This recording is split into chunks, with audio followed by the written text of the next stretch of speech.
وهجاك هالك ولد اجستيال أدنى جلس صعطان وبي سي لانت هدفك صومالي برنامج كني صبحني ما ينبرتك كجرنا هاتنا عن هالكا يا جارس أدنو نتيجوين كي امتحانات الدكسية صار أي صوبحي قبل كوقوي بريكالين توقفي عن واحد شيء قبل رير جارسة أو لقوا مجا سهر فرع أو كبح ذي دكسية صار يوم السلامة مجال جارسة أرضية سهر فرع وحي بندوين في عن ككنتي ما دوين كوح برشيد الدكسية صار وعدك سيدا حسابته كيمستري يا بيولوجيا سهر فرع waxay doonaysaa inay dhakhtarnimo barato waraysi aan la yeeshay aan ugu horeyntii waxaan ku weydiiyay markii loo sheegay natiijada imtixaankeeda halka ay joogtay iyo sida ay dareentay maxaan joogay ciidan joogay alafu waan ku faraxsay markaan maqlayna ani u horeeyay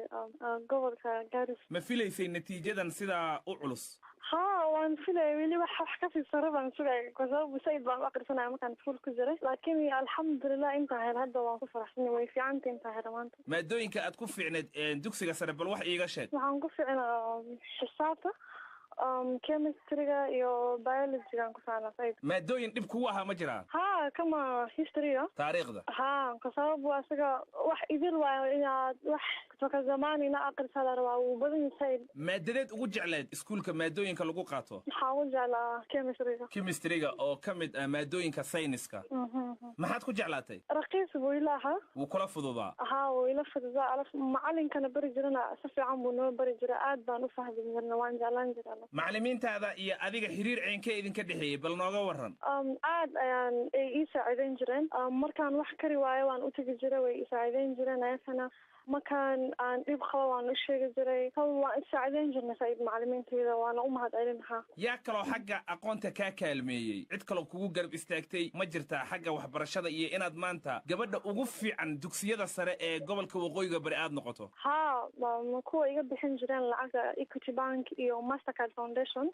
lacagta feeska high school dhan bay iga soo bixin jireen Equity Bank waa bangi ku yaalo dalkan Kenya oo lacagta ka bixin jiray ha waalidkaygana way garab galanay ومهد علنها إيو معلمكيغا مساعدو وسجنا آدي آد ومهد علنها waxaad haysataa darajada A- oo u dhiganta darajada heerka koowaad ee imtixaanaadka maxaad rabtaa inaad noqoto waxaan rabaa inaan noqdo dhakhtar insha Allah dhakhtarad rabtaa inaad noqoto maxaad ku dooratay dhakhtarnimada gobolkeena gabdhaha dhakhtariintu way ku yar yihiin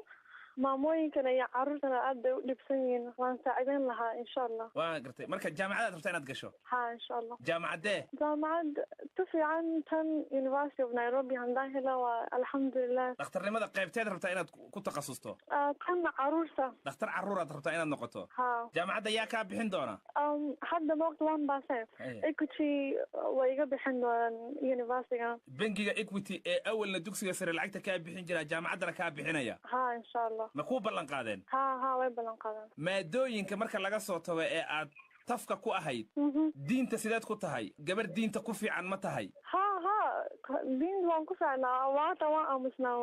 iskuulka taa markaan joogi jiray aad baan aamusnaa macallimiinta way yaabeen markaan number 1 noqdin xaggi jireen gabadh aamusneed baa soo dhala baxday ma fahantay waan ku fiicnaa jiray xagga waalidka ka waran hooyada ma ku garab qaban jirtay qof ceenkay ahayd hooyada hooyo way garab gali jirtay markasta mawayda ay siin jirtay shaqada cidda way iga yareyn jirtay sayid maxalligeeda waxay xumaani keenayna way iga reebi jirtay sana telefoonka gacanta waxay dhigi jirtay iska dhaaf way garab gali jirtay iskuulka mahad celin hayadana ما شاء الله hooyadaad u mahad celin lahayd oo hata telefoonka gacanta mobilka inaad isticmaasho ku diidi jirtay maxaa la yiraahdaa hooyadaada waxa la yiraahdaa Abla Xuseen Ali hadaba sida aad maqlayseen